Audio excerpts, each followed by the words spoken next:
हम लोगों ने CMSL में सबसे पहले एक डिस्कशन किया था, और वो डिस्कशन क्या था जरा रिकॉल कीजिए। कंपनी को या तो कोई अपना जो है वो प्रोडक्ट बनाना है, या कोई क्या प्रोवाइड करना है, सर्विस। यही दो में से कोई चीज करना है। अगर इन दोनों में से कोई भी चीज करना है तो कंपनी को इस काम के लिए क्या चाहिए? कंपनी को इस काम के लिए चाहिए पैसे। कहा कि ये पैसे उन्हें मिलेंगे कैसे? तो कहा पैसे उनसे मिलेंगे जिनके पास पैसे क्या है, सरप्लस हैं। कहा कि उनसे जब इन्हें पैसे मिलेंगे तो हमें यह भी देखना है कि जो इन्हें पैसे दे रहे हैं उनके साथ कहीं कुछ जो है वो गड़बड़ ना करे, यानी उनके साथ कहीं कोई गड़बड़ घोटाला ना हो। कहा कि इसके लिए हम क्या करें, क्यों ना एक क्या बना दें, हम एक जो है हम सिस्टम बना दें। क्योंकि अगर हम एक सिस्टम बना देंगे तो क्या होगा, अगर हम एक सिस्टम बना देंगे तो वैसे केस में जिन लोगों ने पैसे दिए हैं उनके पैसे क्या रहेंगे, सुरक्षित रहेंगे, और जिन लोगों को पैसे मिलना उन्हें भी तरीके से मिलेगा। कहा कि ये सिस्टम जिसका नाम था फाइनेंशियल सिस्टम, ये हमारे किस नीड को पूरा करने के लिए आया, फाइनेंशियल नीड को पूरा करने के लिए। कहा कि जब भी कोई सिस्टम बनता है तो उसके कुछ कंपोनेंट्स होते हैं, इसके भी बड़े कंपोनेंट्स है, किसके, फाइनेंशियल सिस्टम के। लेकिन मेजर कितने कंपोनेंट, 4। फाइनेंशियल मार्केट, हमने इसके बारे में डिस्कशन किया था, फाइनेंशियल मार्केट के बारे में, और भी आपको बोला बहुत डिटेल डिस्कशन करेंगे। प्राइमरी मार्केट और क्या पढ़ेंगे, सेकेंडरी मार्केट। तो हमने फाइनेंशियल मार्केट पढ़ा। फिर हम आए थे प्रोडक्ट पे, जिसको बोलते हैं इंस्ट्रूमेंट या सिक्योरिटीज। तो हमने कैपिटल मार्केट इंस्ट्रूमेंट सारा का सारा जो है वो पढ़ लिया था, याद है। फिर हमने बात की कि अगर हम चाहते हैं कि पैसे जो है वो पहुंचे कंपनी तक और इंस्ट्रूमेंट पहुंचे किन तक, इन्वेस्टर तक, तो कहा यह काम कैसे होगा। कंपनी जो है वो जहाज बना करके तो भेजेगी नहीं, और लोग जो है वो गड्डी को जो है वो लपेट करके तो फेंकेंगे नहीं।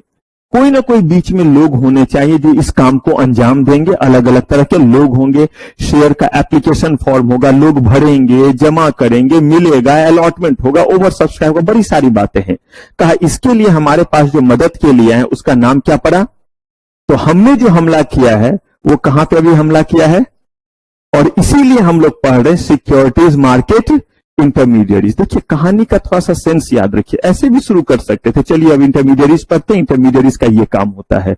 आपको मैंने कहा था ये जिस स्लाइड पे अभी आप हैं ये आपके सिलेबस का लगभग 80% है। कितना परसेंट, अब आप समझ रहे क्या मतलब है। जिस दिन ये पूरे स्लाइड पे मैं टिक लगा दूंगा कि अब पूरा हो गया है, उस दिन 80% सिलेबस खत्म हो जाएगा। इसका मतलब है कि अभी आप इसको टिक लग चुका है, लेकिन इसको टिक नहीं लगा है। फाइनेंशियल मार्केट को टिक कब लगेगा, फाइनेंशियल मार्केट को टिक लगेगा जब यहां भी टिक लगाऊंगा, और इन दोनों पे टिक लगाने का मतलब है कि इसके लिए तकरीबन जो है वो समझिए 7-8 चैप्टर क्या करने होंगे, खत्म। तो चैप्टर ही कितने, अगर 7-8 इन्हीं के लिए 8 पढ़ाना रहेगा, एक ऑलरेडी पढ़ ही चुके हैं, एक पे हमला कर ही रहे, एक यहां पे, ये तो नहीं हो गए 11-12 चैप्टर। तो 11-12 चैप्टर यही हो गए तो हो गया हमारे सिलेबस का कितना परसेंट, लगभग 80%। तो देखिए इसलिए हम लोग इंटरमीडिएरीज पढ़ रहे हैं। तो इंटरमीडिएरीज जब हमने बात की तो कहा इंटरमीडिएरीज जो है वो ढेर सारे हैं। जैसे मुझे बताइए इंस्ट्रूमेंट ढेर सारे थे, हमने सारा पढ़ा नहीं, पढ़ भी नहीं सकते। रीजन यह है कि बहुत सारे हैं, लेकिन आपने वो पढ़ा जो आपके सिलेबस में क्या किया हुआ है, और आपके सिलेबस में वो दिया है जो पॉपुलरली नोन है, जिसका इस्तेमाल होता है। उनमें से भी कम का ही इस्तेमाल होता है, लेकिन फिर भी आपने वो पढ़ लिया। लेकिन सारे के सारे अगर बोले तो वो आपने नहीं पढ़ा हुआ। तो कुछ इंस्ट्रूमेंट तो हिस्ट्री बन गए हैं। जैसे अगर मैंने कहा था कि ये जितने भी तरह के इंस्ट्रूमेंट होते, इनको मैंने किससे कंपेयर किया था, खाने की चीज से।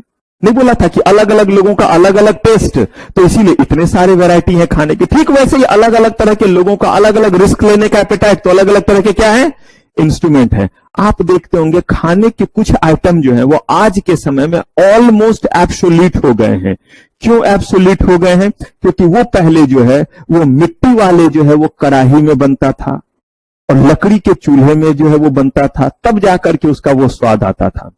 आज के भी डेट में वो नाम जरूर रहते कि इस तरह का जो है वो खाना, लेकिन वो बनते क्या है, बहुत कम है। आप रेस्टोरेंट वगैरह इन जगहों पे जाएंगे तो आपको इजीली अवेलेबल नहीं होगा, लेकिन वो डिश तो है ना। ठीक वैसे ये कुछ ऐसे ही इंस्ट्रूमेंट है जो बहुत पहले से बन गए तो बन गए, आज के डेट में उसकी रेलिवेंसी क्या हो गई है, खत्म जो है वो होते जा रही है। जैसे आपने जो है वो पता नहीं ऐसे करके आग में पकाया हुआ आलू का जो है वो मैश करके, हम लोग तो चोखा बोलते हैं, पता नहीं आप क्या बोलते हैं, और ऐसा खाया है। मेरी दादी जो है वो हमेशा जो है जब मैं जाता, मुझे बहुत पसंद चावल दाल के साथ, तो जब भी जो है, लेकिन वो बनता कैसे था, लकड़ी के चूल्हे में। तो जब खाना सारा बन जाता था तो दादी मेरी जो है ऐसे आग को कर लेती थी, उसमें डाल के ऐसे ऐसे ढक देती थी और छोड़ देती, और जितने हल्के आग में होगा उतना अच्छा होता था। हमेशा दादी रात में भी ऐसे करके छोड़ देती, और जो राख में सिकेगा वो और अच्छा रहे, जो आग में होगा वो तो थोड़ा काला काला होकर जल जाता था, लेकिन जो हल्के हल्के में होता था वो। अब बताइए, किसी भी रेस्टोरेंट में चले जाइए, कितने भी पैसे दीजिए, बोलिए जरा वो चोखा खिला देना, 7 स्टार में भी चले जाइए, बनेगा क्या? वो डिश अवेलेबल नहीं है, रेयरली अवेलेबल है। तो ठीक वैसे ही कुछ ऐसे इंस्ट्रूमेंट जो क्या है, रेयरली आज के समय अवेलेबल है। कहा जो भी इंस्ट्रूमेंट है उस इंस्ट्रूमेंट को इन्वेस्टर तक पहुंचाना, और जो है आपके जो है वो ईश्वर तक क्या पहुंचाना, पैसा पहुंचाना। ये हुआ एक काम, किसका? इंटरमीडियरीज का, जिसका मतलब है कि वो इनके बीच में किसकी तरह काम कर रहा है, चेन की तरह काम कर रहा है, जिसको हम लोग क्या कह देते थे, मीडिएटर की तरह काम कर रहा है। कहा ठीक है। दूसरा काम कहा कि एडवाइज करेगा, किसको? इन्वेस्टर को, कि आप जो है वो कहां पैसे लगाएं, कितना पैसा लगाएं, कब पैसा लगाएं और किस इंस्ट्रूमेंट में लगाएं, क्योंकि हम बताएंगे ना उन्हें कि भाई हमारी नीड जल्दी की है, हमें इतने दिन में पैसे चाहिए। तो एक हुआ एडवाइस देना, जिसको हम कहते हैं एडवाइस देगा, फैसिलिटेट करेगा, या क्या करेगा, हेल्प करेगा। किसको? ईश्वर को। और किसको? सेम चीज इन्वेस्टर को। और इन्वेस्टर को क्या करेगा, जैसे अभी भी आपसे पूछा मैंने, बताइए कंपनी को पैसे चाहिए, पूरे मार्केट को सर्वे करेगी या नहीं करेगी? कहा यह सारा काम करना भी किसका काम? इंटरमीडिएट। तो अलग अलग तरह के इंटरमीडिएट, कुछ जो है वो मीडिएटर का सिर्फ काम करते हैं, यानी कि ईश्वर और किसके बीच में, इन्वेस्टर के बीच में कनेक्शन का काम करते हैं। कुछ जो है वो एडवाइजरी काम करते हैं, किसके लिए? ईश्वर के लिए। कुछ एडवाइजरी काम करते हैं, किसके लिए? कुछ ऐसे होंगे जो दोनों के लिए एडवाइजरी काम करेंगे, ज्यादा होनहार होंगे, दोनों के लिए करेंगे। कुछ जो है वो इंटरमीडिएरीज, यानी कि आपके जो है वो चेन की तरह भी काम करेंगे, और बोलेंगे कि मैं एडवाइस देने का भी काम करूंगा, या तो ईश्वर को या किसको। ये सब डिपेंड करता है कि आपने कितने क्वालिफाइड लोगों को अपने पास क्या किया हुआ है, रखा हुआ है। और इसी के बेसिस पे हमें जो पढ़ने थे वो क्या पढ़ने थे, ढेर सारे इंटरमीडिएरीज, और ये हमारा था इंटरमीडिएरीज का लिस्ट। एक एक करके हमने पढ़ना शुरू किया था। सबसे पहले हमने पढ़ा था मर्चेंट बैंकर के बारे में, और मैंने आपको बताया था कि जितने भी इंटरमीडिएरीज हैं इनको रेगुलेट करने के लिए सेबी है। देखिए सेबी नाम का भी एक चैप्टर जो बहुत बाद में पढ़ाऊंगा, क्यों? क्योंकि तब तक सब कुछ पढ़ा चुका होगा सेबी का, बस बताऊंगा कि सेबी में कौन कौन से लोग होते हैं, उनका कॉम्पोजिशन कैसे होता है, और काम सब आपको पहले पता रहेगा पढ़ते पढ़ते। ठीक वैसे ही अभी जिस मर्चेंट बैंकर और जिस इंटरमीडिएरीज के बारे में बात करें, अभी थोड़ा सा ये लगता होगा कि याद रखने जैसा है, लेकिन पूरे जो है वो सिक्योरिटीज लॉ के दौरान इतने बार इन लोगों की जिक्र होगी कि ये सारा कुछ जो अभी लगता होगा मर्चेंट बैंकर क्या काम करता है, इस पे शॉर्ट नोट्स आ गया तो क्या लिखेंगे, सोचना भी नहीं पड़ेगा। इतने बार इसकी चर्चा होगी, इतने सारे इसके क्या आएंगे, काम आएंगे। कुछ काम तो अभी बता भी नहीं पा रहा हूं क्योंकि उसको कनेक्ट ही नहीं आप कर पाइएगा, लेकिन अभी बस थोड़ा सा बोल के छोड़ा जा रहा है कि याद कीजिए मर्चेंट बैंकर का ये काम मैंने आपको बताया था। नहीं सर, ये तो आपने उस समय नहीं बताया था, क्योंकि मुझे पता है वो उस समय बताता कैसे अभी, क्योंकि अभी वो सारे एस्पेक्ट बताया। जैसे ग्रीन शू ऑप्शन पढ़ाऊंगा पब्लिक इशू के समय, तो बताऊंगा ये स्टेबलाइजिंग एजेंट की तरह भी काम करते हैं। अभी बोलूंगा स्टेबलाइजिंग एजेंट, आप कुछ नहीं समझ पाएंगे क्योंकि उसको कनेक्ट करना रहेगा। तो इसका मतलब बस अभी इसीलिए थोड़ा सा बता दे रहा हूं ताकि ये इंटरमीडिएरीज के जब नाम आएंगे इंस्ट्रूमेंट के, अभी आपको लगता है ये इंस्ट्रूमेंट सब इतने बार बोले जाएंगे, इक्विटी शेयर खासतौर पर इतने बार होगा कि ये लगेगा कि अरे ये तो सुनते सुनते पक गए और थक गए। तो मर्चेंट बैंकर बहुत इंपॉर्टेंट इंटरमीडिएरीज है। कहा कि कोई अगर मर्चेंट बैंकर के कैपेसिटी में काम करना चाहता है तो कर सकता है, लेकिन सेबी ने इन लोगों को कंट्रोल करने के लिए कि ऐसा ना हो कि यही मार्केट में फ्रॉड करने लगे। देखिए फ्रॉड कौन कर सकता है? जिसको किसी चीज का क्या रहे, एक्सेसिबिलिटी रहे। जरा सोचिए, अगर यहां पे कोई भी तरह का चीज, अगर कोई भी तरह का जो है वो एस्पेक्ट होता है, तो वो एस्पेक्ट या तो मैं कर सकता हूं, या आप कर सकते हैं, या हमारे वो सारे के सारे लोग जो यहां आने के लिए क्या है, ऑथराइज है, हाँ या ना। इनके लिए कोई भी यहां पे जो है वो ऑफेंस करना आसान हो जाएगा क्योंकि इनको यहां आने का परमिशन है। लेकिन सोचिए अगर कोई बाहर वाला रहे, वो भी कर सकता है, लेकिन उसके लिए ज्यादा दिक्कत होगा या नहीं, क्योंकि वो जैसे ही प्रीमाइसेस में चढ़ेगा ही विल गेट कॉट। आप चढ़े क्यों, आप ऊपर जा कहां रहे, आप इस प्रीमाइसेस में या इस एरिया में आ सकता है, वो नहीं आ सकता है। लेकिन हम और आप बैठे, मन हुआ मैं जाने लगा, कुछ दिख कहां रहा है, क्या लेकर के जा, यही वाला जो लेकर के चला गया। क्यों? क्योंकि मेरा एक्सेसिबिलिटी है, और मैं अगर इन चीज को अपने पास रखा भी हूं तो कोई कुछ नहीं बोल सकता कि शायद मैं इससे क्या करूंगा, एसी का जो है वो टेम्परेचर कम ज्यादा, हालांकि मैं छूता भी नहीं, लेकिन अगर जो है मैं एसी कर सकता हूं, ऐसे करके रखा हुआ हूं, जाने भी लगा, नीचे तक भी जाने लगा, पकड़ा भी गया, कोई बात नहीं, गलती से ले लिया, हाँ या ना। इसका मतलब जिसके पास पावर और जिसके पास एक्सेसिबिलिटी है वो गड़बड़ कर सकता है, जिसके पास नहीं है ये अगर लेकर के कोई और यहां पे अनजान आदमी जाने लगे, या मुझे छोड़िए आपके पास जेब में रहे तो ज्यादा बड़ा इशू है या नहीं। मेरे जेब में रहा हुआ इशू, तो टीचर है कुछ भी है, आपके जेब में, लेकिन सोचिए अगर और बाहर वाले हैं उनके जेब में रहा तो वो तो छुआ और वैसे ही हो गया, वो तो इन किया और आप ही हमला कर देंगे, भाई घुसा कहां। तो इसका मतलब है कि इन लोगों को मार्केट में एक्सेस करने का राइट मिला ना, इसका मतलब फ्रॉड यही कर सकते हैं। इसीलिए सेबी ने इन सबके लिए शानदार इंतजाम किया हुआ है, सबके लिए अलग से क्या बना दिया है, रेगुलेशन। और जितनी ही बातें मैं आपको शॉर्ट में बता रहा हूं उतना ही इन्होंने बहुत बड़ा रेगुलेशन बनाया, और सबके लिए लिखने का तरीका देखिए, सेबी मर्चेंट बैंकर रेगुलेशन। फिर कह रहा हूं ईयर इग्नोर। अब ये नहीं कि मैम सर हमें तो बाकी सर ने बोला है कि ईयर लिखना ही नहीं है, मैंने एक तरीका बोला है, आपको सब याद रहता, बहुत अच्छी बात है। मैंने ये बोला कि लास्ट में ईयर पे ध्यान दीजिएगा, नहीं तो पता चला कि ईयर उल्टा लिख देंगे ना तो ईयर लिखने के जितने मार्क्स नहीं मिलते हैं, गलत लिखने के बाय गॉड हम काटते बहुत अच्छे तरीके से हैं। सही लिखने पे जितना ज्यादा देते नहीं, गलत लिखने पे बहुत बेरहमी से काटते हैं। सुन लिया ये बात और ये स्टेटमेंट, तो इसीलिए थोड़ा ध्यान रखिएगा। सेक्शन लिखने पे जितना वेटेज मार्क्स का नहीं है, गलत लिखने पे काटते बहुत बेरहमी से। मैं आपको बाद में दिखाऊंगा भी कि what are the instruction which are given to the copy checker. जो कॉपी चेक करते हैं उनको क्या इंस्ट्रक्शन बेसिकली जो है वो दिए जाते हैं। तो उन सबके लिए क्या बना दिया, एक रेगुलेशन। और उसी रेगुलेशन ने कहा कि अगर कोई पर्सन मर्चेंट बैंकर की कैपेसिटी में काम करना चाहता है तो कर सकता है, कम से कम कितना का नेटवर्थ लेकर के आए।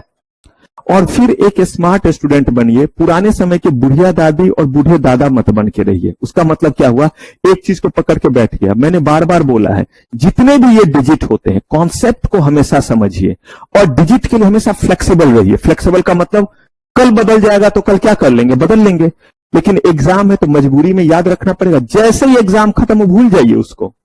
क्यों भूल जाइए, क्योंकि उसके बेसिस पे कहीं आपको काम करते वक्त दिक्कत, क्योंकि आपको चीजें देखने का अधिकार रहेगा लेकिन कॉन्सेप्ट देखने का आपको मौका नहीं मिल पाएगा। तो उन चीजों को 5 करोड़ अभी है। और साथ ही साथ कहा अगर एक से ज्यादा मर्चेंट बैंकर है तो उनको क्या बताना पड़ेगा कि किसके ऊपर कौन सी रिस्पॉन्सिबिलिटी। किसी को दिया गया, आप जो है वो ऑफर डॉक्यूमेंट को ड्राफ्ट करो, और ऑफर डॉक्यूमेंट कैसे ड्राफ्ट होगा बताऊंगा आगे जब पब्लिक इशू आईसीडीआर रेगुलेशन पढ़ाऊंगा। अगर उसके कुछ छूटे हैं तो बिल इनके ऊपर बनेगा।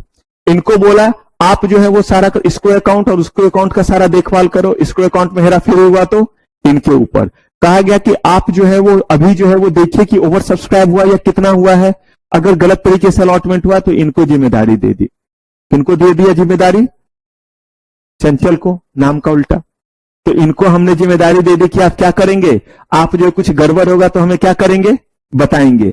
कहा कि अब सबके नाम से अलग अलग बिल, और सिर्फ एक है तो चाहे ऑफर डॉक्यूमेंट का गड़बड़ हो चाहे जो हो, सब आप ही को करना है। तो उस समय रिस्पॉन्सिबिलिटी बताने की जरूरत, बड़ा बड़ा इशू में एक से ज्यादा क्या होते हैं, मर्चेंट बैंकर होते हैं। चलिए अब हमने देखा था कि किन किन केस में मर्चेंट बैंकर को अपॉइंट कर, हमने देखा था लगभग हर तरह के इशू में मर्चेंट बैंकर को क्या करते हैं, हम अपॉइंट करते हैं।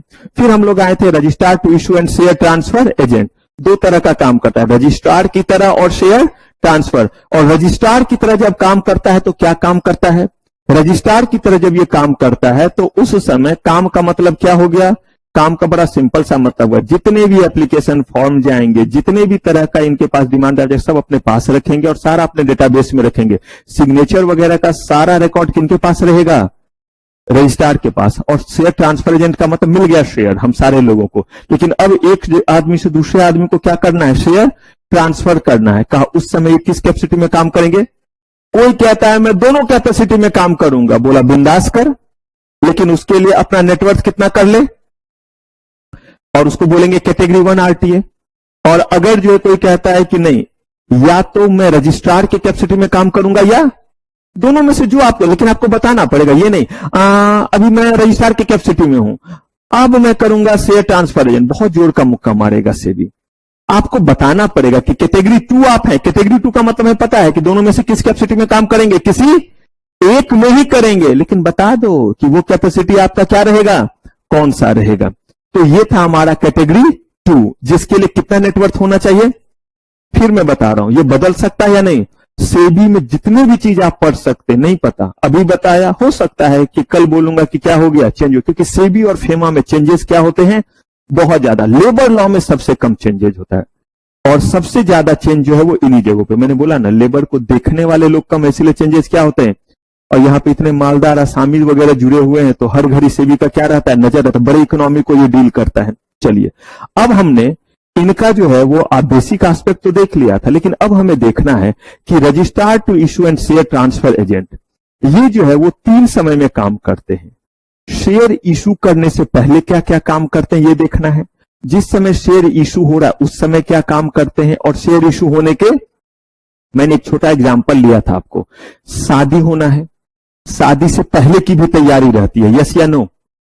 शादी के दिन भी कुछ चीज होता है और शादी के बाद भी काम होते हैं। तो ये काम को 3 कैटेगरी में हमने क्या किया है? बांटा है, और इनके तीनों काम देखते हैं। तो यहां तक का सफर हमने तय कर लिया था पिछले एपिसोड में, अब यहां से आगे बढ़ते हैं। यहां तक बताइए, कोई गिला शिकवा दुख दर्द? बढ़े आगे। तो अब देखिए, इनकी बात करते हैं प्री इशू एक्टिविटीज। और रुकिए जरा, जब हम प्री इशू एक्टिविटीज की बात कर रहे हैं तो थोड़ा सा ऐसे ही देखते हैं। मुझे बताइए, तो पब्लिक इशू होना है, इशू से पहले का क्या क्या एक्टिविटीज होगा? शादी होनी, कार्ड वगैरह नहीं छपता है, तो इसका मतलब वही जो एप्लीकेशन फॉर्म वगैरह होगा, उसमें क्या कंटेंट होगा, जो एप्लीकेशन और बिड फॉर्म वगैरह होगा क्या कंटेंट होगा, ये सब चीज देखना रहेगा। किस किस जगह कलेक्शन सेंटर वगैरह बना हुआ है, सारे लोगों से क्या करना रहेगा? कलेक्ट करना रहेगा। यही काम तो होंगे। तो अब जरा देखिए तो काम, any person sending instruction to bank for reporting of collection figure and collection of application. Sending instruction to bank, अगला बैंकर्स टू इशू भी होगा, पैसे तो जाना है बैंक में, तो कह रहे sending instruction to bank for reporting of collection figure and collection of. Bank को बता रहे हैं कि देख भैया, मेरे पास एक फॉर्म आया, इसमें 200 शेयर के लिए है और इसका डिमांड ड्राफ्ट इतने का है। जाना तो कहां है? Bankers to issue. लेकिन पहले क्या करेंगे? उनको इंफॉर्मेशन देंगे, भेज रहा हूं, थोड़ा सा जो है वो सब्र रखो। एप्लीकेशन फॉर्म अपने पास रख लेंगे और ये कहां चला जाएगा? जो भी चेक और डिमांड ड्राफ्ट है वो बैंकर्स टू इशू है, इंटरमीडियरीज का नाम बैंकर्स टू इशू। देखेंगे एग्जैक्टली किसको बोलते हैं, जो मदद कर रहा है जहां पे आपके अकाउंट ओपन है। प्रोवाइडिंग प्रैक्टिकल इनपुट, किनको? Lead manager. लीड मैनेजर हो गए लीड मर्चेंट बैंकर। अगर 4 जो है वो आपके क्या है? मर्चेंट बैंकर, तो उसमें से जो एक बॉस हुआ उसको क्या बोल देते हैं? लीड मैनेजर या लीड मर्चेंट बैंकर बोल देते हैं। And printer regarding the design of bid come application form. याद कीजिए, दिखलाया था आपको बिड कम एप्लीकेशन फॉर्म, नहीं दिखलाया था? जिसमें आप सारा डिटेल अमाउंट वगैरह लिखते हैं, उसका डिजाइन भी तो बनेगा कि कहां पे जो है वो क्या लिखना है। याद आ रहा है? उसमें ये दिखाया था, जिसमें आपको बताया भी था कि यहां पे आप अपना डिटेल दीजिए, किस बैंक का चेक है, कैसे है, और नीचे जो है वो कट बना हुआ रहता है। तो एक बार मैं दिखलाता हूं, अगर कहीं आपको कंफ्यूजन है, कुछ नहीं देखा। मुझे कुछ लोगों के चेहरा ठीक नहीं लगा देख के।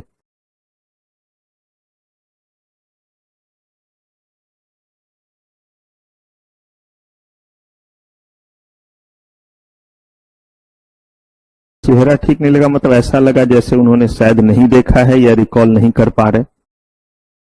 यही है आपका बिड कम एप्लीकेशन फॉर्म। और अब आप देखिए, इसमें ये सारी बात कहां क्या लिखी हुई है, कहां पे किसका नाम होगा, ये डिजाइनिंग एड्रेस के लिए। साथ ही साथ यहां पे जब आप अमाउंट जो है वो जमा करेंगे तो किस तरह से जो है आप यहां बैंक का सारा डिटेल देंगे, जो पैसे वगैरह का सारा डिटेल है, cheque number, drawn in bank, ये सारा का सारा चीज ये क्या करना है, ये सब कुछ जो है ये डिजाइन करेंगे। और कैसे जो है वो एक्नॉलेजमेंट वाला पोर्शन रहेगा, कहां पे स्टाम्प लगना है, कहां पे जो है वो सिग्नेचर जाना है, तो ये सारा कुछ क्या करेंगे वो डिजाइन करेंगे। तो कहा कि ये काम हो गए। Facilitate and establishment information flow system. Information flow system कुछ नहीं हुआ, इंफॉर्मेशन देना किनके बीच में? Client, bank and manager to issue, कि बैंक में कितना पैसा गया, कितना इशूअर का क्या आया था, और मैनेजर जो है, मैनेजर का मतलब यहां क्या हो गया? लीड मैनेजर का मतलब मर्चेंट बैंकर, अब बहुत सारे हैं तो लीड मर्चेंट बैंकर को कि देखिए भाई इतना हमारे पास आ चुका है, इस तरह से चीजें चल रही है। कहने का मतलब है कि ये सिस्टम बना करके रखेंगे, बताने का काम तो अभी करेंगे नहीं, बताने का काम तो हम बाद में करेंगे, लेकिन ये कम से कम हमने क्या बना लिया है, सिस्टम हमारा तैयार है। ये सब कब करे मुझे बताइए, शादी से पहले सारा का सारा खाना वगैरह मंगवाना, सब ठीक ना, सारा का सारा खाना वगैरह मंगवाना, कैटरर कहां पे जो है वो रहेगा, कहां पे जो है वो वरमाला होगा, कहां पे जो है वो किस तरह से जो है स्टेज पे जो है वो क्या कहते हैं, दूल्हा दुल्हन जो वो गुलाब से निकलते हैं तो कमल से निकलते हैं, तो ये सारा का सारा चीज पहले करेंगे या उस समय करेंगे, करके रखेंगे। तो यही काम ये कर रहे हैं। अभी जो है वो किसी को इंफॉर्मेशन नहीं दे, सारा इंतजाम फ्लो सिस्टम बना रखें कि जैसे ये आया ये इंफॉर्मेशन वहां तक पास ऑन करेंगे। और लाइजनिंग विथ रेगुलेटरी एडमिनिस्ट्रेशन, किनके साथ, सेबी और स्टॉक एक्सचेंज के साथ। ये सारी कार्यक्रम कब, पब्लिक इशू से पहले। अब इशू के दौरान क्या करेंगे, activities during the issue, collection and reporting of daily collection figure, आता गया, हर दिन आ रहा है, जमा करते जा रहे हो, रिपोर्ट कलेक्ट करते जा रहे हो कि अरे मेरा जो है वो 1000 शेयर के लिए था, 100 शेयर के लिए तो आ चुका है, अब 700 शेयर के लिए आ चुका, अब 800 शेयर के लिए आ चुका है, अरे अब तो ओवर सब्सक्राइब हो गया, 2000 हो गया है। कहा collection of data and form from banks, अलग अलग जगह जो आपके कलेक्शन सेंटर हैं, उन सारे सेंटर्स पे जो फॉर्म्स वगैरह रखे हुए हैं उनको क्या करेंगे, वहां से डेटा कलेक्ट करेंगे कि जितने भी जगह वो चीज हो रहा है। Liaisoning with client and intermediaries to the issue, किनके साथ, क्लाइंट और किनके साथ, आप बोलेगा सर ये तो खुद इंटरमीडिएरी है, तो एक ही इंटरमीडिएरीज है, आपके और भी तो और कुछ तो भी पढ़ाऊंगा, भी अंडर राइटर भी पढ़ाऊंगा, पोर्टफोलियो मैनेजर पढ़ाऊंगा, ढेर सारा। तो कहा और जितने भी इंटरमीडिएरीज है जिनको जिन जिन तरह का काम दिया हुआ है उन सबके साथ क्या करेंगे, लाइजनिंग करेंगे। किस दौरान, इशू के दौरान। अब इशू हो गया, लड़की की शादी हो गई, विदाई का समय आया, अब कह रहे हैं कि इसके बाद क्या काम रहेगा। सबसे पहला चीज शेयर सर्टिफिकेट का पहले अलॉटमेंट तो तय कीजिए, किसको कितना देंगे, और सबका रिकंसिलेशन कीजिए कि इधर से जो आया उधर से आया वो एक है या नहीं है। अगर वो आपका ओवर सब्सक्राइब हो गया तो एलोकेशन कैसे करेंगे वो तैयार कीजिए। जिनको सक्सेसफुल है, जो सक्सेसफुल है उनको क्या दीजिए, सर्टिफिकेट पहुंचाइए, अलॉटमेंट लेटर दीजिए, और जो अनसक्सेसफुल है रिफंड या और पैसे उनका पैसे वापस कीजिए, रिग्रेट लेटर दीजिए।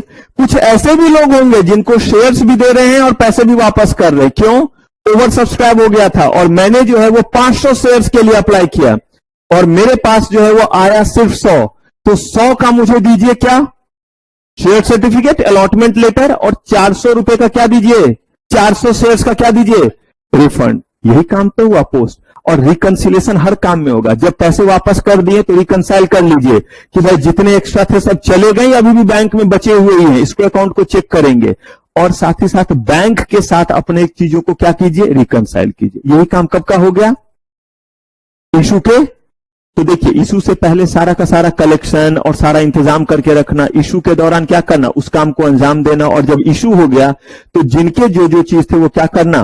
तो देखिए data capturing and validation, reconciliation, reconciliation का तो चीजों को मिलाना, provide allotment alternative in consultation with client, करेंगे ना भाई किसको कितना देना है, फैसिलिटेटिंग व्हाट, लिस्ट भी तो होगा, तो उस काम को कीजिए।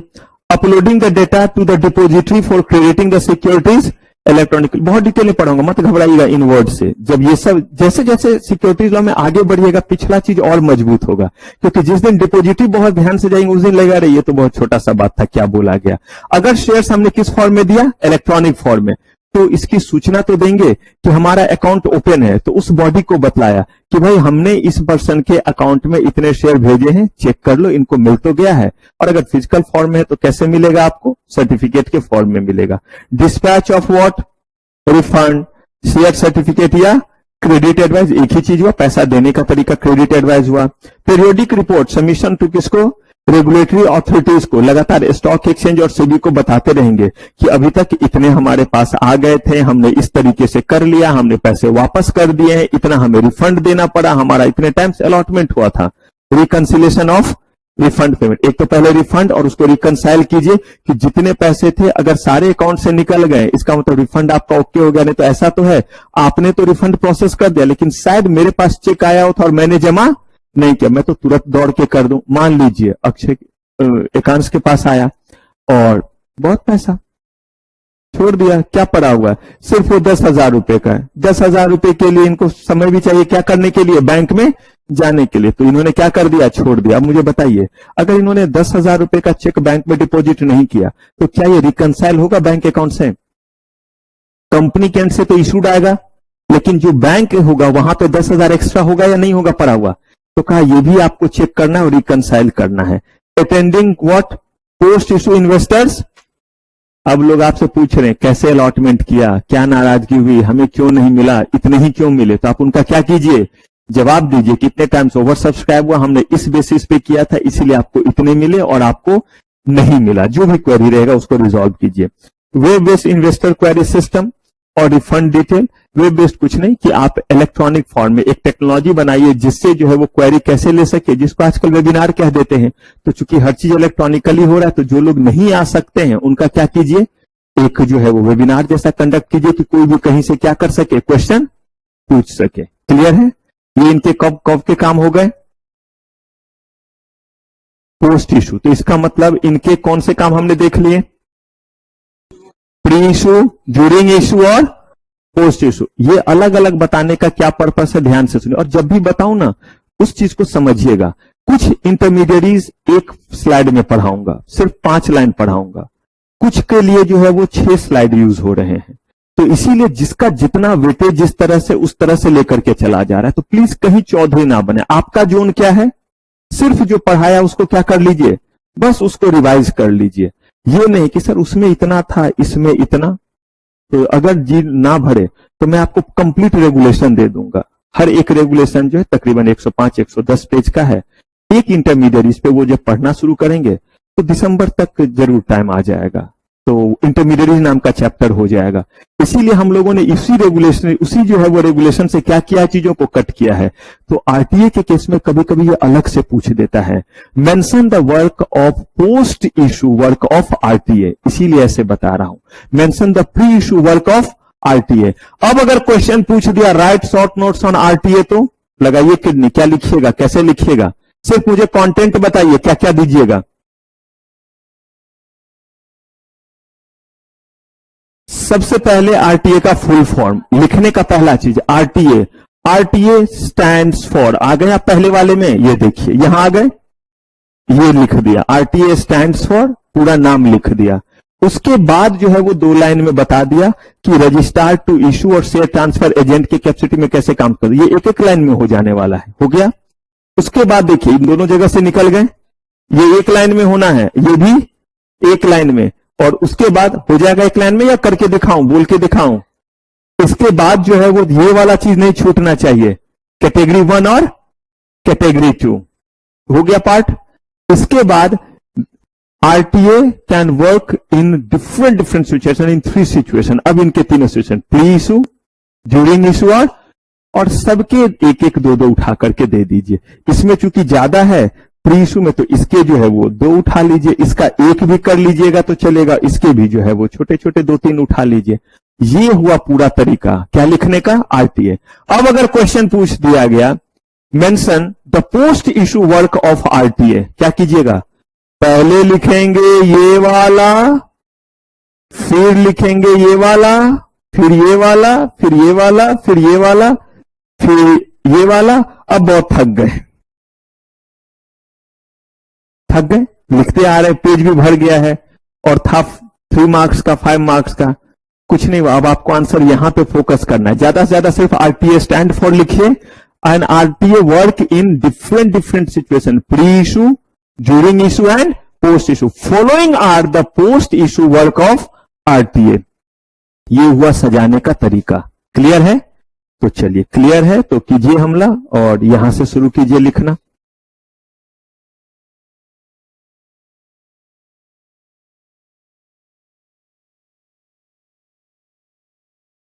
बढ़े आगे, सबका डन। चलिए हमने जो है वो यहां पे दो के बारे में डिस्कशन किया। किसके किसके बारे में डिस्कशन किया? आरटीए। चलिए अगले इंटरमीडिएरीज पे आते हैं, और अगला इंटरमीडिएरीज हमारा जो है वो है अंडर राइटर। ध्यान से सुनिएगा, ध्यान से समझिएगा, लिखना बहुत छोटा सा ही इसमें है, इसके बारे में अलग अलग समय में और भी बात करेंगे। कंपनी ने शेयर इशू किए। कंपनी जब शेयर इशू करती है तो एक रूल है, आगे आपको पढ़ाऊंगा सेबी आईसीडीआर रेगुलेशन पढ़ाते वक्त, कि जितने भी ऑफर दिए कंपनी ने उसका 90% कम से कम लोगों को सब्सक्राइब करना पड़े, और अगर ऐसा नहीं हुआ तो सबके पैसे हम वापस कर देंगे। वो इशू फेल माना जाता है। इसका मतलब है कि कंपनी ने कहा कि हम 1 लाख शेयर 10 रुपए वाले इशू कर रहे हैं। कंपनी को 10 लाख रुपए की जरूरत है। अगर ऐसा होता है तो कंपनी के कम से कम कितने? कंपनी के कम से कम जो है वो 90,000 शेयर्स लोग क्या करेंगे? अगर कहीं एक भी शेयर कम है तो इशू फेल माना जाएगा, और जितने पैसे आपको लोगों से आ गए वो सारे पैसे आप क्या करेंगे? वापस। क्योंकि जब लोग आपको अप्लाई करते हैं तो ऐसे ही एप्लीकेशन फॉर्म में डिमांड आप लगा के दे देते हैं। जब सबका आ जाएगा और इशू हमारा क्लोज होगा तभी ना पता चलेगा कि कितने शेयर आए। इस एप्लीकेशन फॉर्म में 50 शेयर, इसमें भाई तो 10 शेयर, इसमें तो 100 शेयर, जो भी हमारा लॉट साइज था उसके अकॉर्डिंग। जब सबको कैलकुलेट किया तो हम पहुंचे कि अरे ये तो 90,000 हुआ ही नहीं। अगर 90,000 से एक भी कम हो गया तो क्या होगा? इशू फेल और सबके पैसे वापस।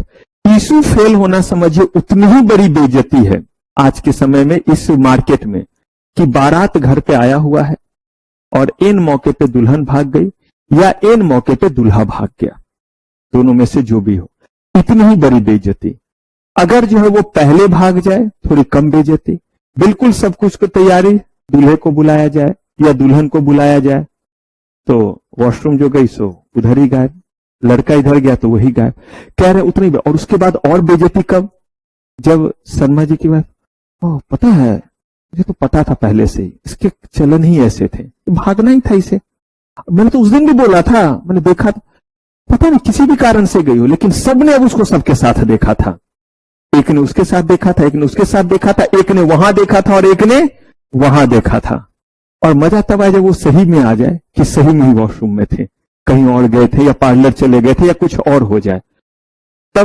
तब सबका ऐसा नहीं तो पता क्या चलेगा कि सबने सब जगह देखा था। कहने का मतलब है कि बातें बहुत चलती है। ठीक वैसे ही अगर टीसीएस कंपनी का ऐसा हो गया तो इन्फोसिस, आज के समय में पेड मीडिया, जितनी जानकारी है उसके बेसिस पे मैं कह रहा हूं, मैं ये नहीं कह रहा हूं कि मीडिया हमेशा पेड ही होता है, लेकिन जो भी चीज रहता है सुनते हैं कि मीडिया पेड होता है, यानी कि आप पैसे देकर के भी न्यूज को पब्लिसाइज करते हैं। तो बस हो गया। अगर टीसीएस का इशू फेल तो उस बात को आग की तरफ फैलाने के लिए है ना इन्फोसिस, ये देखिए इनके इशू फेल, ये इतनी बड़ी कंपनी टाटा का ये वो, कैश करने के लिए तो दूसरे कॉम्पिटिटर आपके बैठे हुए हैं। इसी चीज से बचाने के लिए एक बंदा है और वो है शाहरुख खान, मैं हूं ना। वो कहता है कि अगर आपका इशू नहीं सब्सक्राइब हुआ इतना तो मैं ले लूंगा, और मैं ये वचन देता हूं। कहा कि ये 7 फेरों के 7 वचन प्यारी दुल्हनिया भूल ना जाना। दुल्हन भूल जाती है तू क्या चीज है कि वचन देता हूं।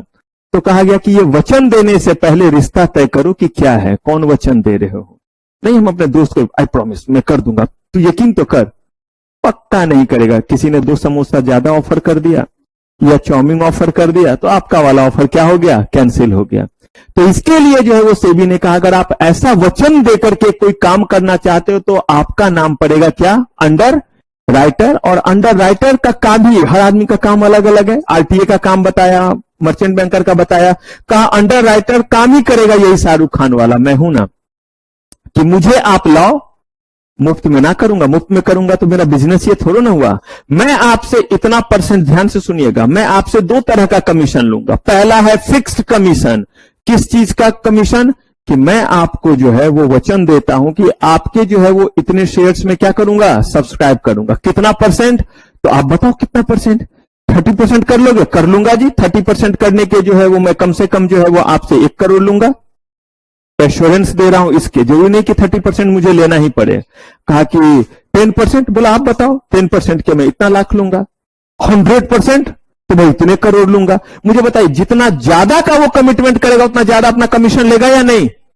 This is called fix commission. लेकिन देखिए कमाल की बात, जोमेटो में भी अंडर राइटर था जो 15-15 टाइम्स ओवर सब्सक्राइब हुआ। मतलब अगर कंपनी ने बोला था 1 करोड़ शेयर में देना चाहता हूं, तो कितने शेयर के लिए लोग आ गए? 15 करोड़ शेयर के लिए।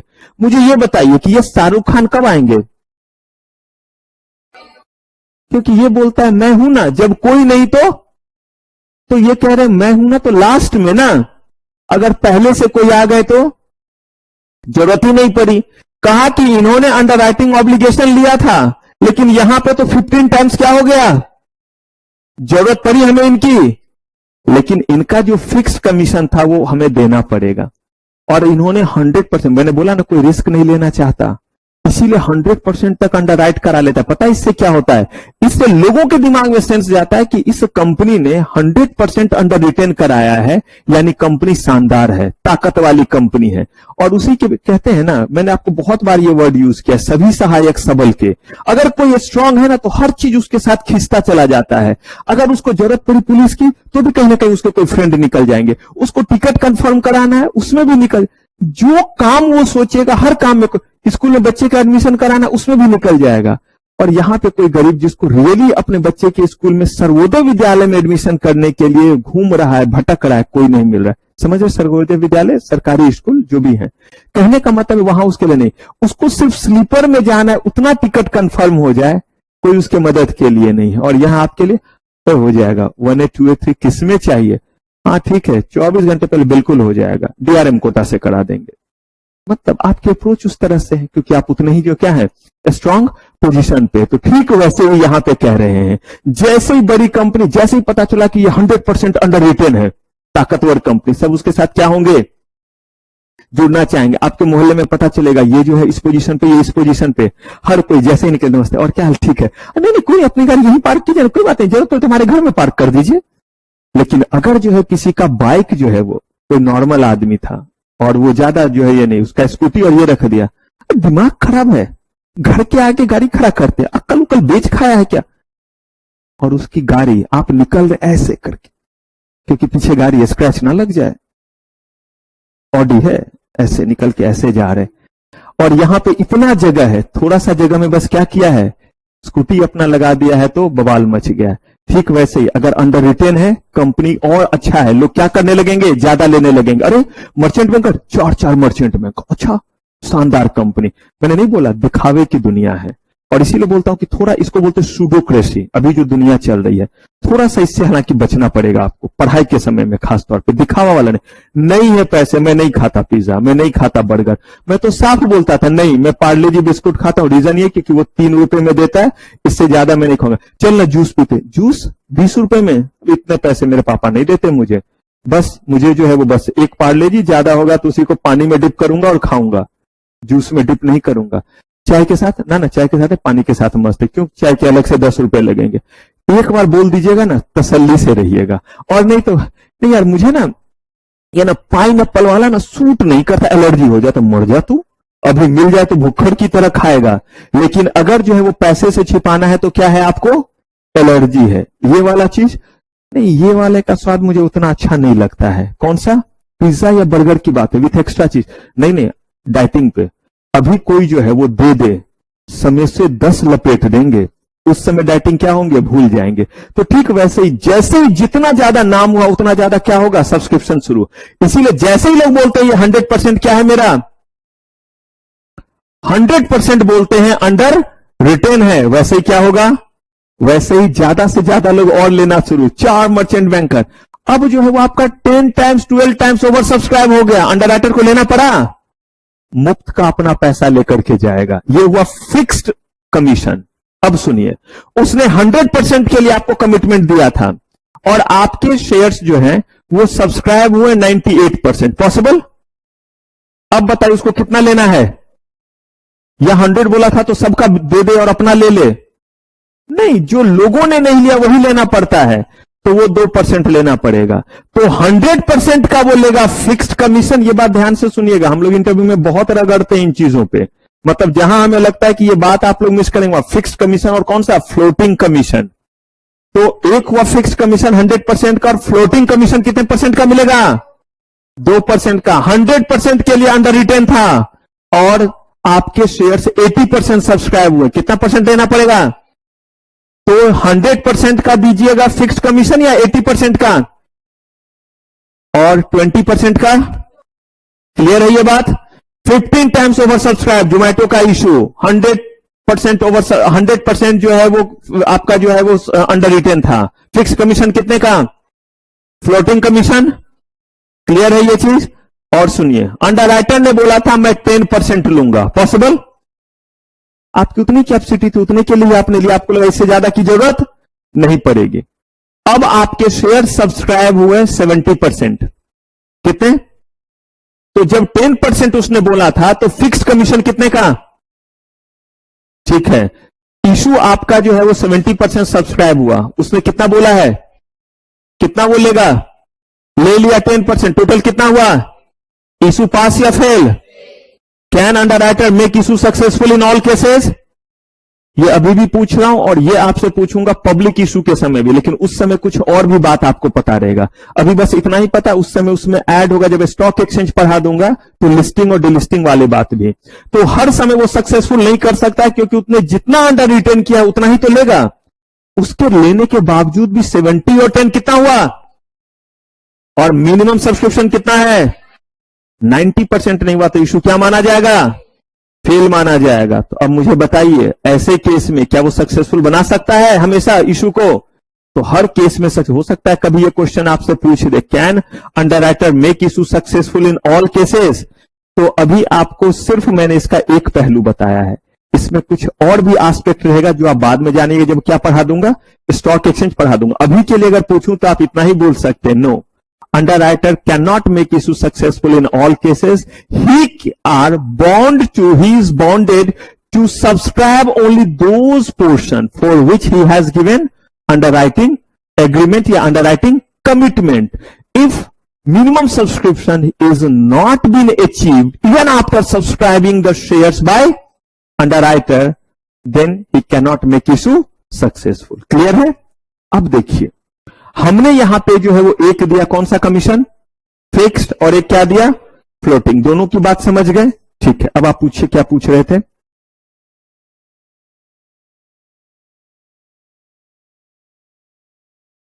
उसकी मर्जी पे है, लेकिन अंडरराइटिंग एग्रीमेंट कितना होता है ये पहले बनाया जाता है, और अंडरराइटिंग एग्रीमेंट कितना है इसके बेसिस पे ऑफर डॉक्यूमेंट में लिखना पड़ता है। आप मुझे एक ही बताइए, आप किस पर्पस के लिए जो है वो चीजों को जो है वो अंडरराइट कर रहे हैं? ताकि सब्सक्रिप्शन बढ़े। तो ऑफर डॉक्यूमेंट में लिखा रहेगा ना कि ये अंडरराइटर इतना परसेंट के लिए क्या है? अंडरराइटिंग ऑब्लिगेशन है। तो ये चीज तो लोगों को पता ही नहीं चलेगा, तो उससे सब्सक्रिप्शन और कम हो जाएगा या नहीं हो जाएगा? आप मान लीजिए कि किसी को किसी जगह बुला रहे हैं खाने पे या कुछ चीज पे, तो बताइएगा ना कि यहाँ पे खाने में क्या क्या है। या आप जो है वो समर वेकेशन में समय नहीं कैंप वगैरह चलता है, तो उसके जो हाइलाइट्स हैं वो बता करके तब ना दाम लिखेगा। या वहां पे अगर तो ये भी मिला ये भी मिला, तो उन्हीं को ना नुकसान हुआ, क्योंकि अगर वो बात बता देते तो ज्यादा लोग इस समर कैंप आते, क्योंकि वो कहते रहे ये तो अच्छा है, ये तो कह रहे कि वहां पे समोसे चाट पकौड़े ये भी फ्री में मिलेंगे, ये भी खा सकते हैं दबा करके जितना खाना हो। इसका मतलब वो बात पहले लिखना चाहिए या नहीं? तो ये है आपके कौन? अंडरराइटर। क्या कोई भी, हाँ,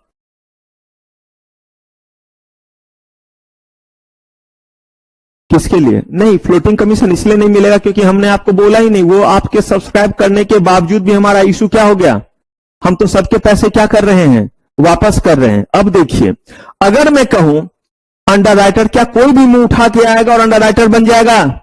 जरा सोच लीजिए कितना बड़ा कमिटमेंट कर रहा है। कंपनी के फॉर्म में होते हैं ये अंडरराइटर। अब जरा सोचिए, अगर अंडरराइटर बात से मुकर गया तो केओक्स मच जाएगा या नहीं मचेगा? पता है तो वह मच जाएगा या नहीं मच जाएगा? तभी तो पूरा का पूरा ये देखिए ना, रेगुलेशन बना हुआ है, सेबी अंडरराइटिंग रेगुलेशन, और कहा कि जिसका नेटवर्थ कितना रहे, मिनिमम कितना, तभी जाकर के वो क्या बन सकता है। अभी इतना तो नहीं है, आगे पढ़ाऊंगा, मतलब मैं जिंदा रहा और आप पहुंचे प्रोफेशनल में तब की बात। वहां पे और बहुत ज्यादा है कि कितना टाइम्स तक ये कर सकता है, अपने नेटवर्थ का कितना टाइम्स तक, बहुत सारा चीज है। लेकिन नहीं बोला कि आपको वहां भी पढ़ना, मतलब प्रोफेशनल में भी आपका ये एक बनता है, तो वहां और एक ज्यादा करके है। तो अब देखिए, अंडरराइटर के बारे में हमने कहा कि अंडरराइटर 20 लाख का कम से कम इस पर्सन का क्या होना चाहिए? नेटवर्थ, तो बन सकता है। और underwriter means a person who engage in the business of what? Underwriting of issue of securities of a body corporate. आप टीसीएस, इन्फोसिस, आपका काम ही यही है और इसी के लिए आपने क्या लिया हुआ है? लाइसेंस। तो देखिए, आप जो इंटरमीडियरीज हैं, आपने सेबी से लाइसेंस लिया हुआ है to work as what? To work as underwriter. Underwriter is an agreement where by certain parties assure the issuing company to take up shares, debenture or other securities to a specified extent in case of public subscription does not amount to expected। अच्छा कि बताइए, हमने 100% के लिए किया था, हमारा already 92 हो गया है, अब वो 8% लेगा या बोलेगा चल तेरा इश्यू तो सक्सेसफुल हो गया, मुझे क्यों फंसा रहा है? लेना पड़ेगा इसी दिन, क्योंकि हमारे प्रोजेक्ट को 10 लाख की जरूरत है, तभी ना 1 लाख शेयर हम इशू कर रहे हैं, तो भैया पूरे 10 लाख आएंगे। ये मैं छोटा बोल रहा हूं, करोड़ों के शेयर होते, 15-15 हजार करोड़ का इशू होता है, तो हमारा प्रोजेक्ट ही चलेगा 15,000 करोड़ में, तभी ना हमने इतने का इशू किया है। और अगर 1,000 करोड़ कम आए तो हमारा काम नहीं चलेगा, हम कहां से मांगने के लिए जाएंगे? तो इसीलिए हम लोग क्या ले लेते हैं? अंडरराइटिंग ऑब्लिगेशन करवा लेते हैं कि आपको लेना पड़ेगा। Underwriting is compulsory for what? किसने कर दिया? सेबी ने, कि अब आपको क्या करना पड़ेगा, लेकिन कितना परसेंट करना पड़ेगा ये उन्होंने इंस्ट्रक्शन नहीं दिया, अब आपकी मर्जी पे। लेकिन होता क्या है ना, भेड़चाल वाली बात है, अगर एक ने 100% कराया, दूसरा नहीं कराएगा, तो उसका असर पड़ता है किस चीज पे? सब्सक्रिप्शन पे। जैसे अगर मान लीजिए कोई एक इंस्टीट्यूट है जो है वो फैसिलिटी दे रही है कि बच्चे बैठेंगे, खुले में बैठेंगे, एसी चलेगा, डीसी चलेगा, तो प्रोजेक्टर चलेगा, ये चलेगा। थोड़ी देर के लिए अज्यूम कीजिए कि कुछ ना चले और मैं बोर्ड से पढ़ा रहा हूं, तो भी मैं यही बात बोलूंगा या कुछ और बात बोलूंगा? लेकिन देखिए, मैं वही, आप वही, लेकिन अगर फैसिलिटी कम होगा तो कहीं ना कहीं उससे इंस्टीट्यूट के रिवेन्यू पे फर्क पड़ेगा, क्योंकि तुरंत कोई और वो चीज प्रोवाइड कर रहा है तो उसको हम क्या करने लगते हैं? कंपेयर, कि वहां पे जो है वो एसी थोड़ा ज्यादा है, डीसी थोड़ा कम है, बैठने की जगह ज्यादा कम। ये हम कंपेयर करते हैं या नहीं करते? बस यही है, एक ने देना शुरू कर दिया इसीलिए ऐसा शोर मचने लगा। एक ने बर्थडे में जो इतना शानदार किया शर्मा जी ने, तो वर्मा जी को भी क्या करना पड़ेगा? मजबूरी में उससे अच्छा करना पड़ेगा। ठीक वैसे ही एक कंपनी 100% अंडरराइट करा रही है, दूसरी कंपनी का जैसे ही कम रहेगा, लोगों को लेगा ना, कंपनी में लगता है दम, आप अंडरराइटर भी रखे हैं तो 100%, क्योंकि उसके लिए ज्यादा पैसा देना पड़ता है ना, तो इसका मतलब कंपनी दमदार। अरे भाई सोचो जरा, कंपनी ने पहले से अच्छा सर्वे करा लिया था, अंडरराइटर का ज्यादा इन्वॉल्वमेंट नहीं रखा है, तो वो जो पैसे बचेंगे कल के डेट में आप ही तो उस कंपनी के शेयर होल्डर बन रहे हैं, तो वो पैसे आपके हुए या नहीं हुए? तो यही है, देखने का नजरिया अलग अलग है। लेकिन मैंने क्या बोला, स्टूडियोक्रेसी ज्यादा किस चीज में चलता है? दुनिया दिखावे में चलता है, तो वो ये दिखावे वाले चीज के लिए करना पड़ता है। क्लियर है ये चीज? ये है हमारे कौन? डन कीजिए इसको।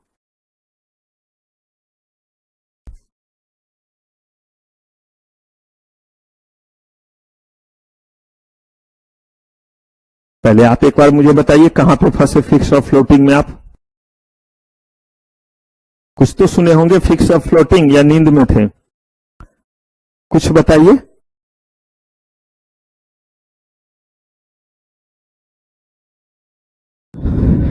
ये मैंने कब बोला, कहां थे पहले तो ये बताइए। फिक्स्ड का मतलब है कि मेरे आपके बीच में एग्रीमेंट हुई कि आप इतना परसेंट मुझसे लेंगे, ये क्या हुआ? ये फिक्स्ड। कितना परसेंट तक? 100%, 80%, जो भी हो, 10%, तो ये क्या हुआ?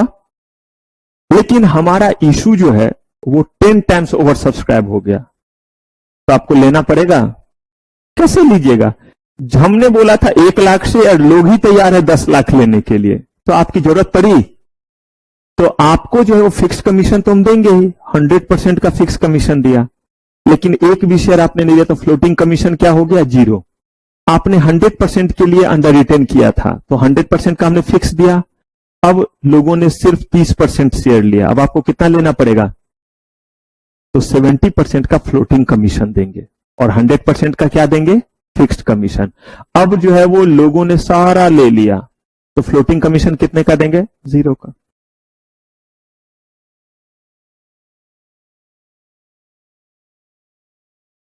इशू अगर फिक्स कमीशन मिल गया, फ्लोटिंग कमीशन के लिए पैसे भी तो लगाने पड़ेंगे। ये नहीं सोच रहे हैं शेयर खरीदना पड़ेगा, वो पैसे भी तो बचे, डूबती हुई कंपनी के शेयर खरीदना पड़ता। फिक्स कमीशन से तो शुरुआत ही होगी। फिक्स कमीशन मिलेगा नहीं तो आपका नाम वो देंगे ही नहीं, ऑफर डॉक्यूमेंट में आप डाल ही नहीं सकते हैं। फिक्स कमीशन तो पहले ले लिया, फ्लोटिंग कमीशन जब आप ले लीजिएगा तब देंगे। आपको भी पैसे देने पर, मुफ्त में थोड़ा ना शेयर आपको देंगे, लेकिन उस पर कमीशन भी देंगे।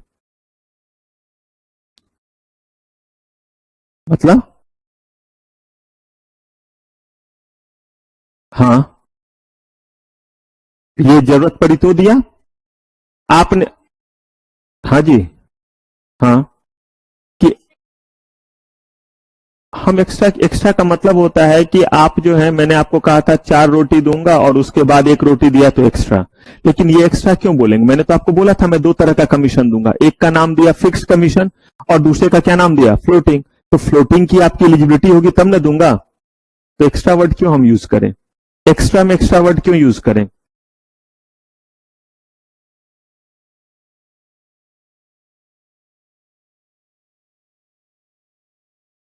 क्या कोई कंफ्यूजन है तो बोलिए, दोबारा बोलूं कुछ?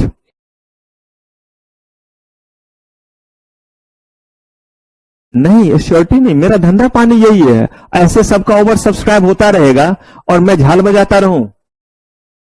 सोच के देखिए, मैंने सबको बोला कि मैं 100% सब्सक्राइब करूंगा और कहता तुझे नहीं करना पड़ा इसलिए तुझे कुछ नहीं दूंगा। तो मैं बना अंडर राइटर किस चीज के लिए हूं? मैं जो एश्योरिटी दे रहा हूं, गारंटी के पैसे मिलते हैं। आप बैंक में, आप लोगों ने कैश क्रेडिट वगैरह पढ़ा है? बैंक गारंटी देती है, ओडी वगैरह, तो बैंक उसके लिए आपसे प्रोसेसिंग चार्ज लेती है और वो बोलती है कि चूंकि आपको ये फैसिलिटी दे रहा हूं इसलिए इतना पैसा तो लूंगा ही लूंगा। कल के डेट में जितना जितना आप ओवरड्राफ्ट लेंगे उस पर क्या लूंगा?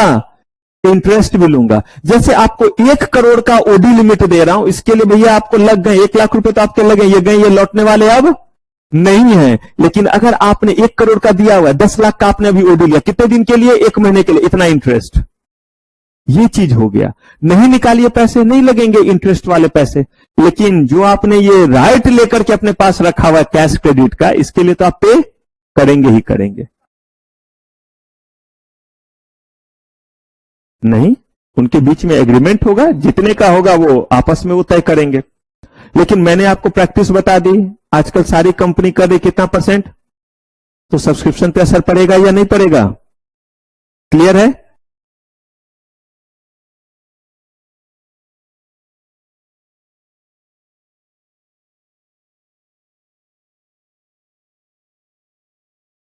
अब देखिए, आप जो है वो पढ़ने के लिए आए, और आप जब पढ़ने के लिए आए तो आपके पेरेंट्स इस बात से और भी ज्यादा अनसिक्योर्ड होंगे कि ऐसे टीचर पास गए, जो टीचर जो है वो कहता है कि मैं किसी न किसी तरीके से पास करा ही दूंगा। इसका मतलब बच्चे में कोई क्वालिटी नहीं है, इसीलिए इस टीचर के पास गया है। वरना ऐसे टीचर के पास जाने की क्या जरूरत है? बच्चा खुद काबिल है, किसी भी टीचर के पास पढ़ेगा तो पास कर जाएगा। फिर भी गार्जियन किसके पास भेजना चाहेंगे? जो टीचर कहता है कि अगर बच्चा यहां आया और बच्चा होना है तो मैं पास करवा ही दूंगा। तो जमाना ऐसे नहीं है कि कंपनी लायक नहीं है, बल्कि जमाना इस चीज के लिए है कि उसको जो है प्रोटेक्ट करने के लिए कितने लोग हैं। अगर आपको ये पता चलता है कि आप जो है वो कहीं भी जो है, कि एक लड़का है जो कि जो है वो खुद जो है वो किसी जॉब में है, लेकिन पता चल रहा है कि उसका सर्किल इतना अच्छा है कि इसके एक दोस्त डीआरएम, इसके एक यहाँ है, एक आईएएस ऑफिसर, चाचा उसके ये, इसका मतलब ये लड़का नालायक है कि इतने सारे रिलेटिव के बेसिस पे हम शादी कर रहे हैं? नहीं, बल्कि अगर कल को जरूरत पड़ा तो इतने सारे लोग इसके किस चीज के लिए रहेंगे? सपोर्ट के लिए। तो there are 2 different prospective of observing anything. और लोग यही ऑब्जर्व करते हैं कि अगर कंपनी का अंडरराइटर है, इसका मतलब कंपनी और सिक्योर हो गई या नहीं हो गई। देखिए क्यों, ये जरा सोचिए। मान लीजिए कि मैंने पैसे लगाए और मैं क्यों, अंडरराइटिंग ज्यादा रहेगा तो मैं क्यों ज्यादा लगाऊंगा वो सुनिए। मैंने अपने पैसे लगाए, मुझे डर बना हुआ है कि कमबख्त ये 100% अंडर रिटेन नहीं है।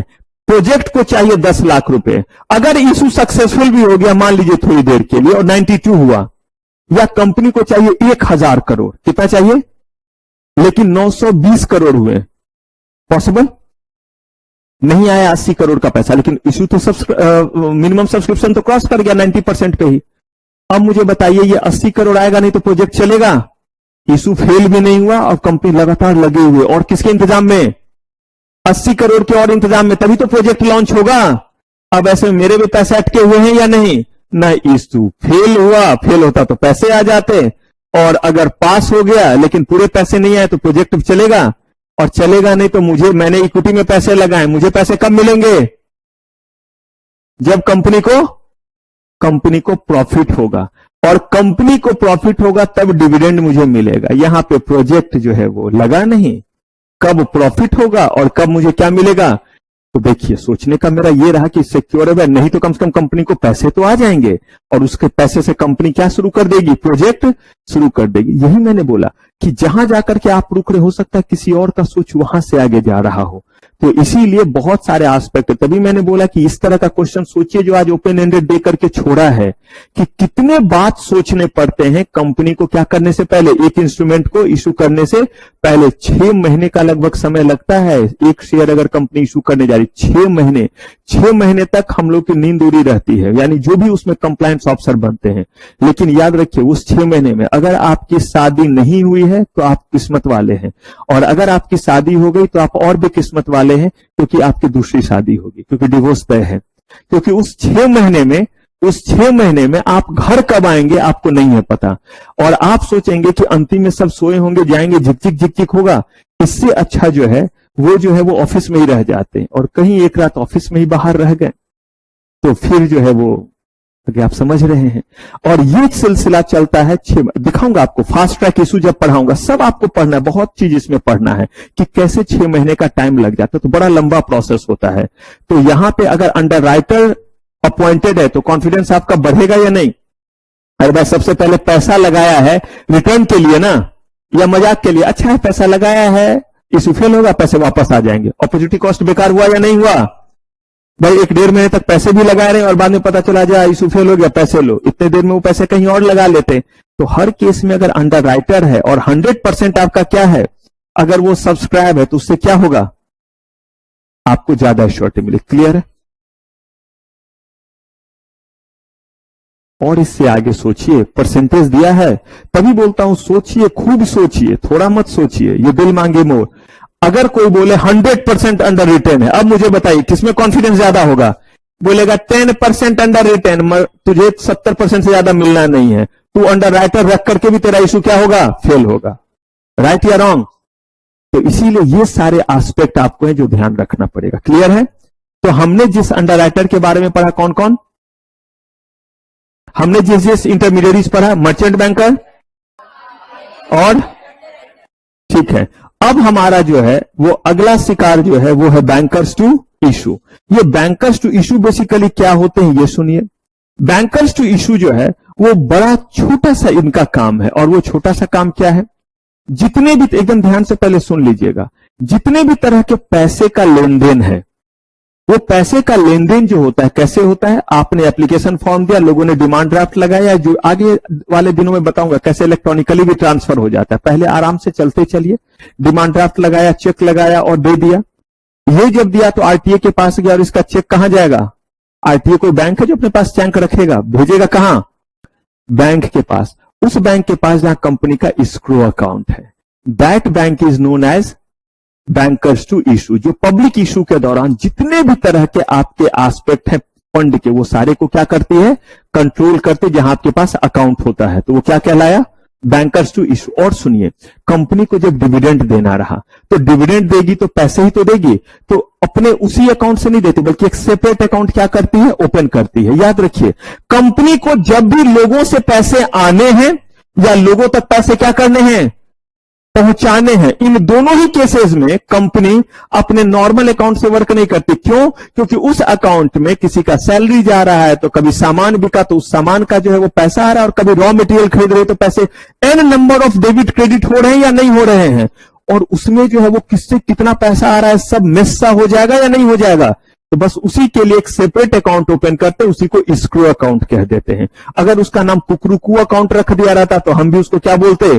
कुकरुकू अकाउंट। मैंने नाम नहीं रखा, मुझे रखना रहता तो मैं इना मिना डिका डायडेमिनिका ऐसा अकाउंट रखता, इना अकाउंट, मीना अकाउंट, ऐसा नाम रख देता। नाम क्या रखा? Escrow account. क्या नाम है? Escrow account. तो कहा एस्क्रो अकाउंट एक ऐसा अकाउंट हुआ जिसमें कंपनी के जो है वो क्या होते हैं, जब भी कोई पैसे लोगों से क्या करने रहेंगे? पब्लिक से लेने रहेंगे, और जब क्या करना रहेगा? देना रहेगा, तो उसको हम एक सेपरेट बैंक अकाउंट के जरिए करते हैं, नाम भूल जाइए। अब सबको लगता है कि मेरे ही अभी जो है वो ब्रदर इन लॉ का, बहन का ट्रांसफर कहीं और हुआ है, पहले पुडुचेरी थे, फिर जैसे भी भूल गया, कल ही हुआ है ट्रांसफर। कंगायाम या क्या जगह का नाम बोला, त्रिपुर के आसपास है, तमिलनाडु में है। अब जगह का नाम वैसा ही, मुझे लगता है कितना अच्छा नाम है हमारा, दिल्ली, गाजियाबाद, नोएडा। हो सकता है जो साउथ में उनको यही प्रोनाउंस करने में क्या होता होगा, दिक्कत है। कितना अच्छा लग रहा है, उत्तम नगर, जनकपुरी, क्या सा कांगयाम। और ये उधर के जो लोग हैं उनका नाम एन वंगराजू चिल्लचारी, कितना अच्छा यहाँ पे नाम है, गुड़िया, पिंकी, बबलू। नहीं तो ऐसे उनको लगता होगा अजीब, और उधर क्या लगता होगा ये चीज कि ये जो है वो सही नाम है। तो अब कह रहे हैं यहां पे कि एक सेपरेट अकाउंट, जिस अकाउंट के जरिए क्या होगा, लोगों से जो पैसे आएंगे वो रखे जाएंगे, और लोगों को जो पैसे देने रहेंगे तो पहले क्या करेंगे, उस अकाउंट में पैसे रखेंगे, और उस अकाउंट के जरिए पैसे हम क्या करेंगे, ट्रांसफर करेंगे। यानी जितने मॉनेटरी चीज होंगे किनके जरिए, प्लस कलेक्शन सेंटर का भी काम करेगा। कैसा कलेक्शन सेंटर, मुझे बताइए। बैंक के सबसे ज्यादा ब्रांचेज होते हैं, बैंक को बोलेंगे हमारा जो है वो फॉर्म कलेक्ट करो। कलेक्ट करने का मतलब हम लिखे हुए रहेंगे कि जाइए एसबीआई के इस ब्रांच, इस ब्रांच, इस ब्रांच में आप फॉर्म जमा कर सके, लोगों के लिए कन्वीनियंट होगा।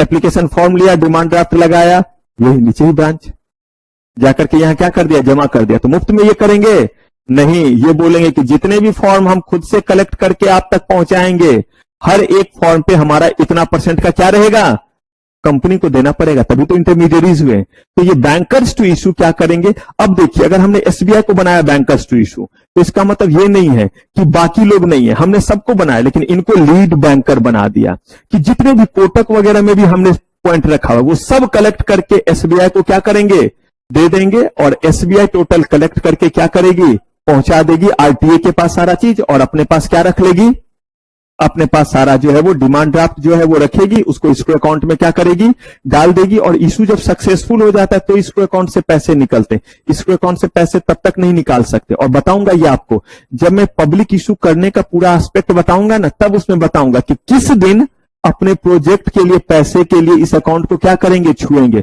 उस अकाउंट को आपको छूने का राइट ही नहीं है। बिना मर्चेंट बैंकर के परमिशन के इसको अकाउंट से पैसे विड्रॉ नहीं होता। अब देखिए, सेबी का ये इंटरमीडियरीज है, कंपनी ने इसको हायर किया है, लेकिन अब कंपनी को ही नचाएगा। Merchant banker appointed by whom, by company, company उसको पे करेगी, और कंपनी को ही इसको अकाउंट से पैसे नहीं निकालने देगा कि नहीं, जब तक हमारा लिस्टिंग नहीं हो जाता, सबके पैसे नहीं लौट जाते हैं रिफंड वगैरह का, जब तक सबको अलॉटमेंट नहीं कर देते, तब तक ये पैसा प्रोजेक्ट में नहीं लगाएगा। तो ये क्या कहलाए हमारे बैंकर्स। बस एक ही बात याद रखिए, जितने भी पैसे का लेन देन और कलेक्शन सेंटर, जैसे हमने जो है वो 10 रुपए का शेयर है, हमने लोगों को बोला अभी 10 रुपए मत दो, 5 ही रुपए दो, तो ये 5 रुपया कॉल मनी कहलाता है। क्या कहलाता है, और मैं आपको called capital, uncalled capital, paid capital, authorise capital, reserve capital, issued capital, ये पूरा कैपिटल स्ट्रक्चर बताऊंगा आईसीडीआर रेगुलेशन के समय। अभी बस इतना समझिए कि कंपनी के एक शेयर का दाम 10 रुपया है, हमने आपको कहा कि अभी 10 रुपए मत दो, हर शेयर पे 5 रुपए दे दो, बाकी पैसे हम आपसे 2 महीने बाद या 1 महीने बाद लेंगे। ऐसा इसीलिए ताकि ज्यादा से ज्यादा लोग शेयर्स में क्या कर सके, पैसे लगा सके। क्योंकि अभी मान लीजिए कि आपने 1000 शेयर लिया है और 10 रुपए का शेयर है, तो कितना देना पड़ेगा, 10,000। 1000 शेयर 10 रुपए के हिसाब से आप लेते तो 10,000 देना पड़ेगा। हमने बोला 10 रुपए मत दो, अभी 5 रुपए दे दो, तभी कितना देना पड़ेगा। और बाकी बोला कि 2 महीने के बाद आप जो है वो 3 रुपए इस पे और दे देना, यानी कितना, 3000। और बोला फिर उसके अगले जो है वो 4 महीने के बाद बचे हुए 2 रुपए, यानी कितना दे देना, 2000। बताइए ये लोगों के लिए कन्वीनियंट नहीं हो जाएगा। तो अगर इस समय आपने 5000 मांगे तो ये हुआ कॉल मनी 5000, और ये अनकॉल्ड है। 5000 क्या हो गया, अनकॉल्ड। फिर आपने जब ये 3 मांग दिया तो ये 3 क्या हो गया, कॉल्ड, और 2 कितना बचा रह गया, अनकॉल्ड। और जो पैसे आपको मिल जाते वो कहलाते हैं पेड अप। तो आपने मांगा तो कॉल्ड हो गया 5000, लोगों के द्वारा ये पहुंच गया, तो 5000 रुपए से आपका पेड अप कैपिटल बढ़ गया। फिर अगली बार ये 3000 मांगा तो ये हो गया कॉल्ड, और जब लोगों ने दे दिया तो अब आपका पेड अप कैपिटल 8000 हो गया। ये बेसिकली तरीका है। क्लियर है ये चीज।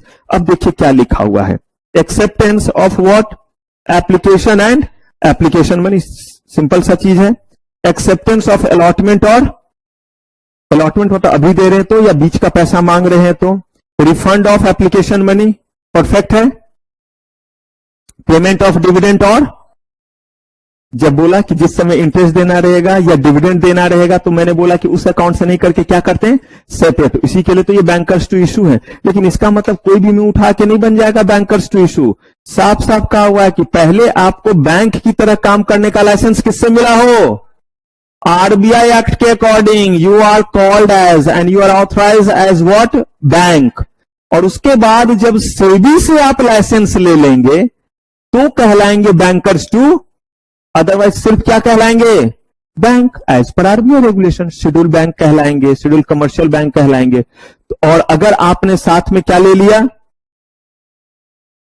सेबी से, तो क्या बन गए, जो सिर्फ बैंक है वो बैंकिंग काम करेंगे। बैंकर्स टू इशू, बैंक से तो बिजनेस करेंगे ही करेंगे। पब्लिक इशू के दौरान भी तो उनको इतने पैसे क्या हो रहा है, मिल रहा है, क्योंकि स्टाफ तो है ही उनके पास, बस क्या लेना पड़ता है, लाइसेंस लेना पड़ता है। अच्छा, carries out all the activities of insuring that funds are collected and transfer to which account, escrow account. जो कंपनी का अलग से खुला है, सारे जगह से पैसे कलेक्ट करेंगे और वहां पे रख देंगे, और वहां से पैसे कंपनी के जो है वो अपने अकाउंट में ट्रांसफर कब होगा, जब सारी प्रक्रिया क्या हो जाती है, खत्म, और सब कुछ सही तरीके से हो जाता है। while one or more bank may function as bankers to issue as well as, भाई एक से तो काम नहीं चलेगा, हम ज्यादा रख सकते हैं। अदर में do the limited work of collecting the application for the securities, और ये जो है वो एक जगह ट्रांसफर कर, जो मैंने आपको बोला कि सब कलेक्ट कर रहे हैं, एक को हमने लीड बना दिया, लीड बैंकर्स, सब ने कलेक्ट किया और कलेक्ट करके एसबीआई के हेड ऑफिस में क्या कर दिया, भेज दिया। जबकि कोटक भी कर रही होगी जमा, एक्सिस बैंक कर रही होगी, और भी जो जो बैंक है, पंजाब नेशनल बैंक, सब कर रही होगी, और एसबीआई को हमने बना दिया लीड बैंकर्स। तो क्या होगा, सब जगह से कलेक्ट होकर के कहां जाएगा, एसबीआई के। और इस चीज के वो थोड़ा ज्यादा पैसा लेंगे, क्योंकि उन्हें देखना है कहां से क्या आ रहा है, कैसे रिपोर्ट है। The banks are expected to furnish prompt information and record to, boss इतने फॉर्म, इतने पैसे आ गए, खुश हो जाओ, and to the lead manager. Lead manager बोले तो लीड मर्चेंट बैंकर, कौन, लीड मर्चेंट बैंकर, इसीलिए बार बार लीड मैनेजर बोले क्योंकि एक से ज्यादा मर्चेंट बैंकर है। For monitoring and progressing the, आप याद रखिएगा ये स्टेटमेंट बहुत खतरनाक है, लेकिन ये स्टेटमेंट अभी से तकरीबन 20-22 क्लास के बाद आपसे पूछूंगा कि ये स्टेटमेंट कहां आया था। आप बोलेगा सर पूछ लेना, पूछना ही ना है, आप ये थोड़ा बोला कि जवाब देना, तो आप पूछ लेना। इसको कनेक्ट करना रहेगा हमें।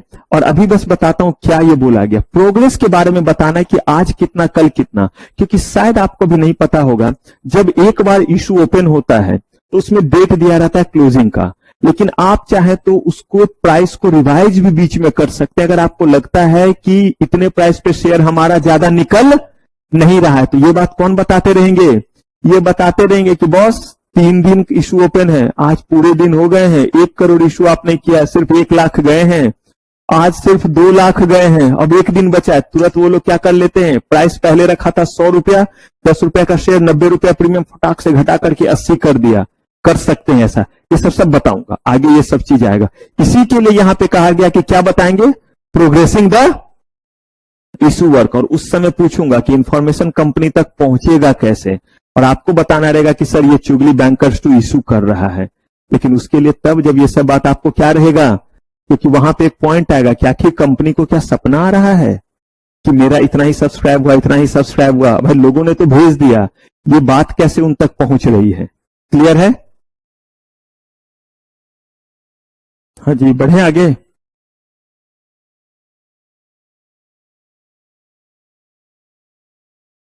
इंटरेस्ट जो देते हैं ना, जो कागज का टुकड़ा जाता है उसको वारंट बोल देते हैं।